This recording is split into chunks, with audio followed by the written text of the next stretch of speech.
அளவற்ற அருளாளனும் நிகரற்ற அன்புடையவனுமாகிய அல்லாஹ்வின் பெயரால் துவங்குகிறேன்.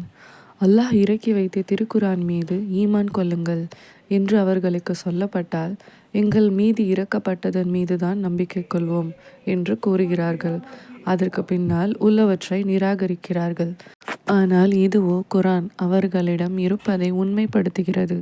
நீங்கள் உண்மை விசுவாசிகளாக இருந்தால் ஏன் அல்லாஹ்வின் முந்தைய நபிமார்களை நீங்கள் கொலை செய்தீர்கள் என்று அவர்களிடம் நபியை நீர் கேட்பீராக. நிச்சயமாக மூசா உங்களிடம் தெளிவான அத்தாட்சிகளை கொண்டு வந்தார். அப்படி இருந்தும் அதன் பின் காளை மாட்டை இணை வைத்து வணங்கினீர்கள். இப்படி செய்து நீங்கள் அக்கிரமக்காரர்களாகிவிட்டீர்கள்.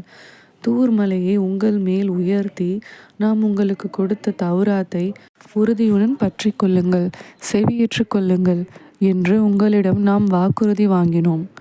அதற்கு அவர்கள், நாங்கள் செவியேற்றோம், மேலும் அதற்கு மாறு செய்தோம் என்று கூறினார்கள். மேலும் அவர்கள் நிராகரித்த காரணத்தினால் அவர்கள் இதயங்களில் காளை கன்றின் பக்தி புகட்டப்பட்டது. நீங்கள் மூமின்களாக இருந்தால் உங்களுடைய ஈமான் எதை கட்டளையிடுகிறதோ அது மிகவும் கெட்டது என்று நபியே நீர் கூறும். நபியே, இறைவனிடத்தில் உள்ள மறுமையின் வீடு ஸ்வர்க்கம் உங்களுக்கே சொந்தமானது, வேறு மனிதர்களுக்கு கிடையாது என்று உரிமை கொண்டாடுவதில் நீங்கள் உண்மையாளர்களாக இருந்தால் அதை பெறுவதற்காக மரணத்தை விரும்புங்கள் என்று நபியே நீர் சொல்வீராக.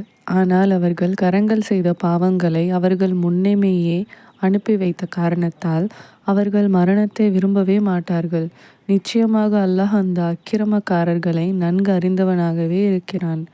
அவர்கள் மற்ற மனிதர்களை விட இணை வைக்கும் முஷ்ரிக்குகளையும் விட இவ்வுலக வாழ்க்கையில் பேராசை உடையவர்களாக இருப்பதை நபியே நீர் நிச்சயமாக காண்பீர்.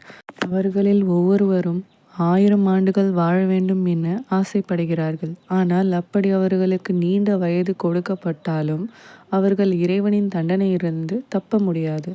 இன்னும் அல்லாஹ் அவர்கள் செய்வதையெல்லாம் கூர்ந்து பார்ப்பவனாகவே இருக்கிறான். யார் ஜிப்ரீலுக்கு விரோதியாக இருக்கின்றானோ அவன் அல்லாஹுக்கும் விரோதி ஆவான் என்று நபியே நீர் கூறும். நிச்சயமாக அவர்தாம் அல்லாஹ்வின் கட்டளைக்கிணங்கி இதயத்தில் குரானை இறக்கி வைக்கிறார். அது தனக்கு முன்னிருந்த வேதங்கள் உண்மை என உறுதிப்படுத்துகிறது. இன்னும் அது வழிகாட்டியாகவும் நம்பிக்கை கொண்டோருக்கு நன்மாரையாகவும் இருக்கிறது. எவன் அல்லாஹ்வுக்கும் அவனுடைய மலக்குகளுக்கும் அவனுடைய தூதர்களுக்கும் ஜிப்ரீலுக்கும் மீகாயிலுக்கும் பகைவனாக இருக்கின்றானோ, நிச்சயமாக அவ்வாறு நிராகரிக்கும் காஃபிர்களுக்கு அல்லாஹ் பகைவனாகவே இருக்கிறான்.